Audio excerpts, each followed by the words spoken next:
ሆን ብላችሁ ሁለታችሁ በማየ ላይ የተጫወታችሁ ባከኖራችሁ ሁለታችሁ ቅሩብኝ። ምናሽ እንደዚህ አይነት ግፈኛ ከሆናችሁ አባዬንም አንቺንም አልፈልጋችሁ። ቤት አመሰግናለሁ። አቶ ደረጀ በእለቱ ቤት ነበር። ወይዘሮ መድኃኒትን በተመሳሳይ በዛው ሌሊት ቤት ነበረች።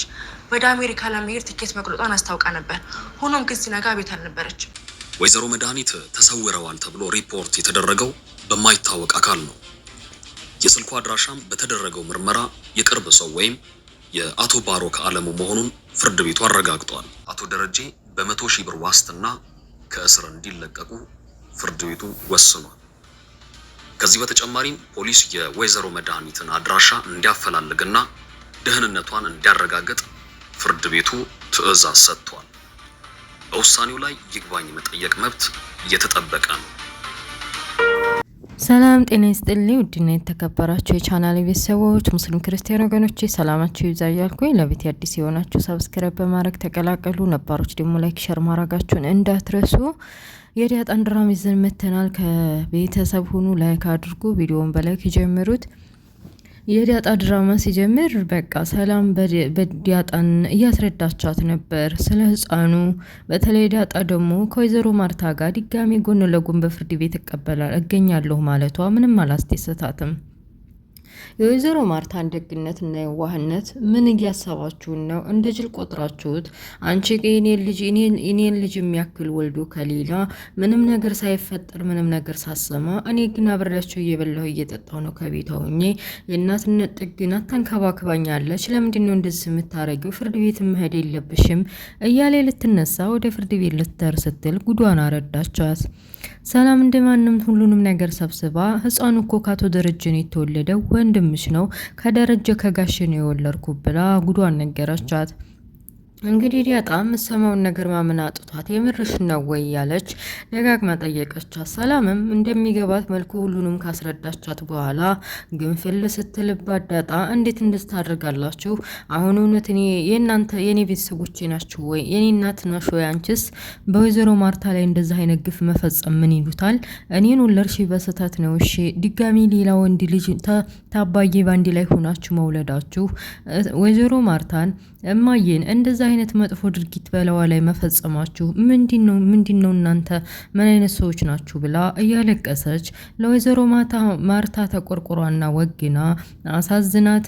ምንም ሰላም እናቷ ብትሆንም እንኳ የሰራችው ወንጀልና የሰራችው መጥፎ ስራ ይህን ነገር እንደዚህ እስከዚህ ድረስ እንዳልሆነ በጣም አዝናባል። ልትወጣ ስትል ሰላም ልጄ በቃ ያለወል በግዴ ካሁን ሁለተኛ እንድትለየኝ አልፈልግም።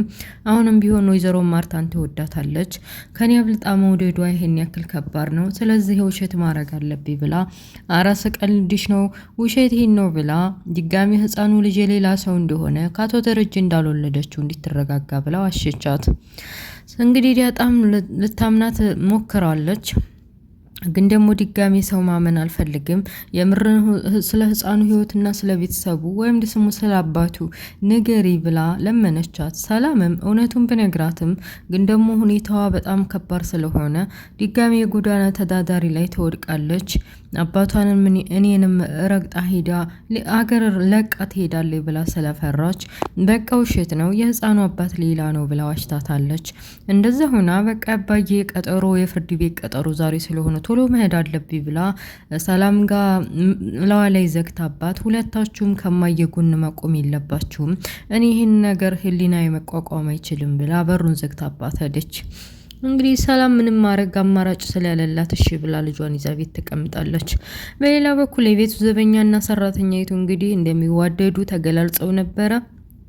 ግን ደግሞ በመካከላቸው ገጠር ያለውን ታሪክ ሊዘከዝክበት የመጣው የዱሮ ሚስቱ እህቴን አስረግዝሃል በሚል ተበመቶ ልክ እንደ ቅዠት እንደ ሸይጣን ታስሩ ቦታ እየከበበ እያስጨነቀው ነውና ሚስቱም ያው ያፈቀራትም ለዛ አላመነችውም ነበር። በኋላ ላይ እንግዲህ ጎረቤት ዘበኛ መስሏት እሷም ያኛውን ስታወራው ከገጠር የመጣውን እና ሁሉንም ነገር ነግሯታል። ገዚ የሚባለው ሰውዬ ገጠር ሚስት እንዳለው ሚስቱም እህቱ እንደሆነችና ልጅም ጥሎ እንደመጣ ልጅም እንዳለው ሁሉንም ነገር ሲነግራት እንግዲህ ያው እንግዲህ ተቆጥታለች። ለካ አንተ ጉደኛ ነህ፣ ወራዳ ነህ፣ ገጠር ሚስትህና ልጅህን አስቀምጠህ ነው እኔን እዚህ ወድሻለሁ የምትለኝ? ምን አይነት ወራዳ ነህ ብላ ምራቋን ተፍታበት ረግጠው ሄዳለች። እንግዲህ ይሄን ያጋለጠው ያ ሸይጧን ሰውዬ ነው፣ ያ ሰላቢ ሰውዬ ነው እያለ ሊያገኘው እየሞከረ ፍለጋውን ቀጥሎበታል። ሰውየውም እህቴን ህይወት አጨልሟል፣ ልጁንም ረግጦ ከተማ መጥቶ ዘበኛ ሆኖ ሌላ ሴት እያማለለ ስላየው ድጋሜ በቃ አላገኘውም።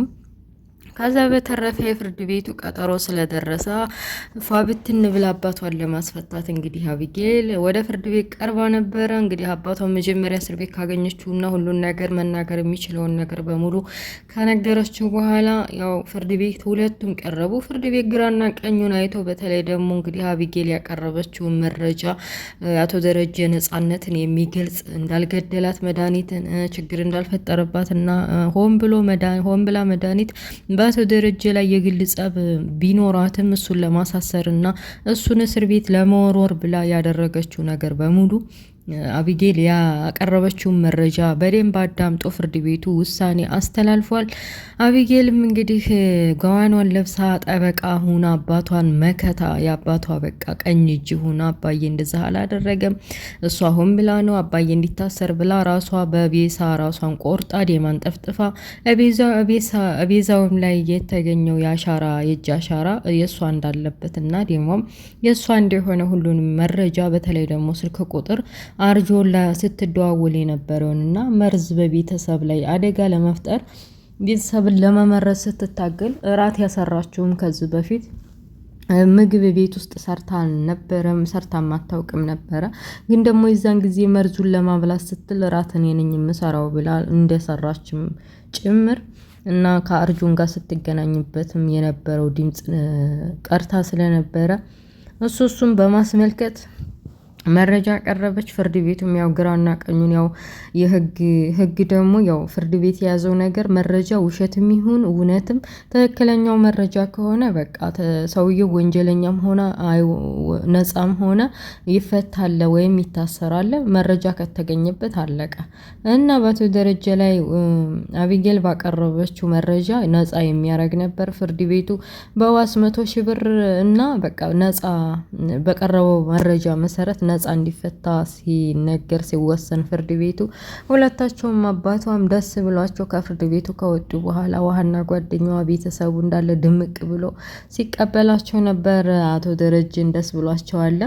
በመጨረሻ ቤት ውስጥ ገብተው ሰላም ካሏቸው ሁሉንም በእንኳን ሰላም መጣ ካሏቸው በኋላ ያው ቤት ውስጥ ፏብትን ብለው ቡናውን ጨስ አድርገው ያው እዚህ ቤተሰብ ውስጥ ደስ የሚለው ነገር የቤት ሰራተኛ ዘበኛ ምናምን ዝቅ አያረጉም።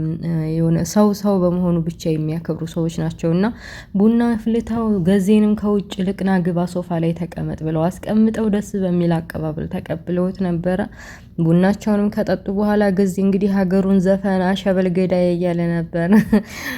ደስ የሚል ቆይታ ካደረጉ በኋላ ያው እንግዲህ ባልና ሚስት በሆነው ነገር በተፈጠረው ነገር ክፉኛ ዝና ስለነበር ወይዘሮ ማርታ ወደ ክላሷ ውስጥ እንኳን ሰላም መጣህልኝ ውዱ ባሌ ብላ ተቀብለው በጣም ይቅርታ ስለተፈጠረው ነገር እያለ አቶ ደረጀም ያው እንግዲህ አቶ ደረጀ በውስጡ የያዘው የራሱ ችግር አለበት። አንደኛ ከወይዘሮ ማርታ የደበቀው ከሚስቱ ከታማኙ ከሚወዳትና ከሚያፈቅራት ሚስቱ የደበቀው ማንነት ውስጡ ህሊናው እየጠዘጠዘው ነው፣ የዲያጣንም ሁኔታ ሳይነግራት። ሁለተኛ ደግሞ ሰላም ወንድ ልጅ የወለደችው ሁለተኛ ልጅ መኖሩን ይህን ነገር ስትሰማ ማርቲ ምን ትለኛለች የሚለውን ከማርቲ ጎንና እንግዲህ ከማርቲ ፊት ለፊት በቆመና በተቀመጠ ቁጥር ህሊናው እየተዘጠዘው ነው። ቢሆንም ግን ዛሬ ወይዘሮ ማርታ ታስር ቤት በነጻ ስለተፈታላትና ስለመጣላት ደስ ብሏት፣ እህቷ ግን ያደረገችው ነገር ግራ እየገባት እንዴት እንደዛ በባሌ ላይ ታደርጋለች? አንድ እህቴ ብትሆንም እና የተዋለድኳት የገዛ ደሜና ስጋዬ ብትሆንም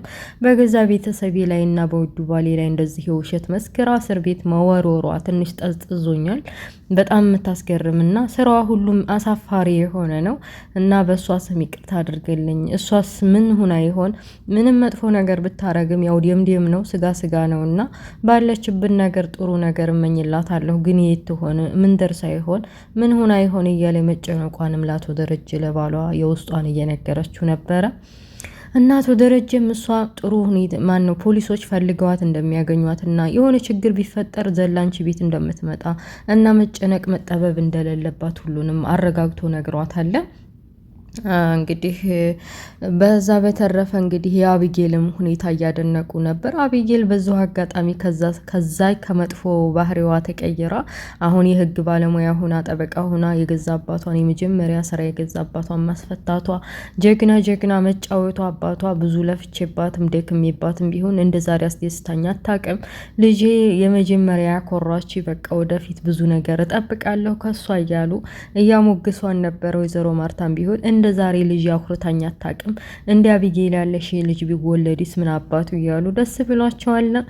እና በቃ ሁላቸውም በየክላሳቸው አይመሸለም ከገቡ በኋላ እንግዲህ አቢጌል ሳላ ነበረች የዲያጣ ጓደኛ ምናታም ሁላቸውም ዲያጣም ተሰብስበው እንግዲህ አቢጌል ባደረገችው አባቷን ተከራክራ በፍርድ ቤት ስላስፈታችሁ ደስ ብሏቸው በሷ ሙድ እየያዙ እየተጫወቱ ነበረ። ናታን እንግዲህ ከዚህ በኋላ በዲያጣ ላይ መቀለድ እንደሌለበትና ስልክም አላነሳም ቢል ፊቱንም ቢያጠቁር ምን ያክል ስንት ዓመት ሙሉ እንደሚያፈረድበትና እንደሚቀጣ እየቀለዱ እየተጫወቱ ነበረ። በዛውም የተነሳ እንደውም አንድ ሰው መታሰር አለበት። እሱ ሰው ካልታሰረ ከባድ ነው። እናቴ አሁን ጭንቀት ላይ ነው ያለችው።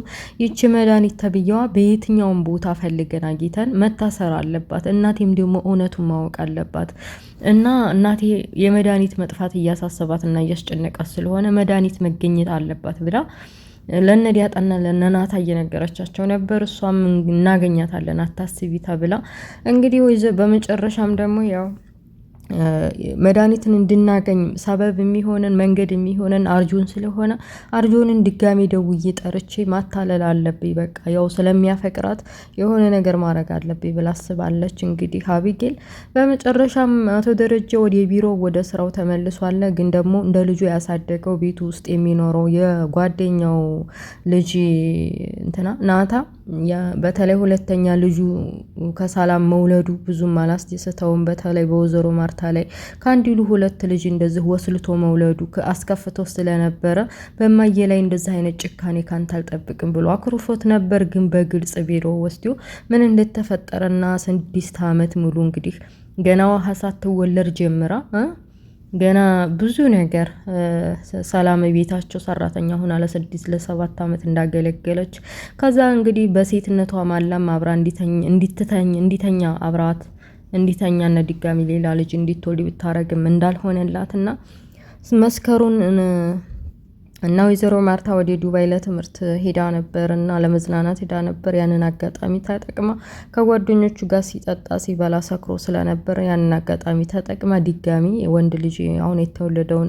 እንዳረገዘች እና እንዲረዳው እና በዚህ ሁሉ መዓትና በዚህ ሁሉ ውጣ ውረድ ማርታን እኔ ሆን ብዬ እናስቤበት እንዳልበደልኳትና ከአንዲሉ ሁለት ልጅ እሷን ትቼ ከሰላም ጋር ሂጄ እንዳልተኛው ማን ነው የሚያቀልኝ እያለ እንግዲህ ከጎኑ ሆኖ የሚረዳው ናታን ለማስረዳት እየሞከረ ነበር። ናታም እንግዲህ በሻለው መጠን ለመረዳት እየሞከረ ግን ይሄንን ጉድ ማን ያውቃል አባዬ ይሄንን ነገር ማን ይረዳል ብለህ ነው እያለ አንተ ከተረዳህኝ ይበቃል እያላቱ ደረጀም ወደፊት ምን ማድረግ እንዳለባቸውና ወይዘሮ ማርታን በመልኩ አስረድተው ሁሉንም እንግዲህ እውነታ አሳውቋት እንግዲህ ቤቱን የሚመጣውን ችግርና የሚመጣውን ነገር መጋፈጥ እንዳለባቸው ተወያይተው ነበር። በመጨረሻም እንግዲህ አቢጌል እንትናን ናርጆ ተብዬውን ጠርታ እንግዲህ እባክህን ከጎኔ ልትቆም ይገባል። እናቴ በጣም እየተጨነቀች ነው እና መድኃኒት የምትባለዋ ሴትዮ ያው ባንተ ምክንያት ላገኛት ግዴታ ነው እንድትረዳኝ ፈልጋለሁኝ እያለች እያባበለችው ነበር። አርጆም ስለሚወዳትና ስለሚያፈቅራት እሷ እንድትከፋ ስላልፈለገሽ ይረዳሻለሁኝ ብሎ ቅልስልስ ሲልባት ምን ላድርግልህ ብላ ስትጠይቀው ያው ቀፊ ነበር ያላት። ያው ፍቅረኛ ከባድ ነገር ይጠይቀኛል ብላ አስባ ነበር። ቀፊኛ አላት። እሷም እሺ ደስ ካለ ብላ አቀፈችውና አዲስ ወደድኩሽ አገባሻለሁ ያለው ፍቅረኛ ደግሞ እንዳጋጣሚ ሆኖ ከኋላቸው ወደ ቤቷ እንኳን ሰላም መጣት ወደረጀ እንኳን ከእስር ቤት ተፈታ ሊጠይቃቸው እየመጣ ስለነበረ ድንገት ተቃቅፈው ሲያያቸው እሱም ደንግጦ ግራ በገባው መልኩ ትናንትናም ቤቷ አይቼው ነበር መኝታ ክላሷ የእጁን ይዛ ስትወጣ፣ ዛሬም ደግሞ ከግቢው ውጭ አቅፋው አየሁኝ፣ ምን እየተፈጠረ ነው ብሎ በግርምት እያያቸው ነበር። እና ድራማው ያልቃል እዚህ ላይ ውድ ቤተሰቦችዬ። እና ምን ትላላችሁ? ዲላ አቢጌል አቢጌል ይመቻት። የአባቷ ጠበቃ አባቷን አስፈታች። አሁን ደግሞ አክስቷን መንጥራ በቃ ያለችበትን ጎርጉራ አክስቷን አጊታ እናቷንም ታሳርፋለች ከጭንቀት። እሷም ያቺ አክስቷንም ተብየዋ የእጇን ትሰጣታለች፣ ወደ እስር ቤት ተወረውራታለች። እና ወደ ቤተሰቦች የዳጣ ድራማ ይህን ይመስላል። ስለነበረ ቆይታ አመሰግናለሁ። ኔክስት በሌላ ፓርት እስከምንገናኝ መልካም ሁሉ እመኝላችኋለሁ። ባይ ባይ፣ ቻው።